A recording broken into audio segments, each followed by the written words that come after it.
Hi. Oh, wait a minute. Squirrel, right? Do you run into these issues where there's something's happening? Your phone buzzes and you're like, oh, I got to check that message right now. Or you get an email and you got to respond right away. We call these distractions, right? Matter of fact, it's maybe even delusional to think you have to respond to these things immediately. Reality is you do not. What I encourage people to do is give themselves specific times to do these things. An example, if you're one of those that check your phone every 3 minutes for a new email, prevent yourself from doing it. Check it at the top of the hour.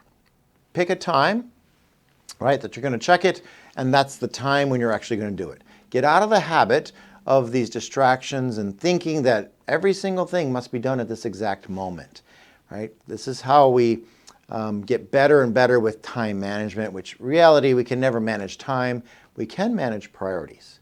So one of the strategies we teach is to create what's called a default calendar.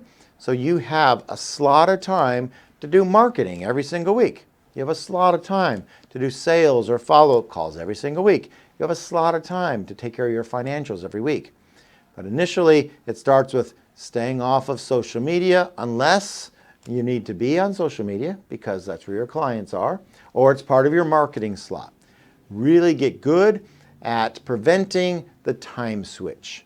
There's been some studies showing that we're 50% productive, or we could become twice as productive if we stopped switching between tasks. And that's where the squirrel thing or the check the phone thing or whatever prevents us from being more productive because we're switching tasks and it takes time to get back into it.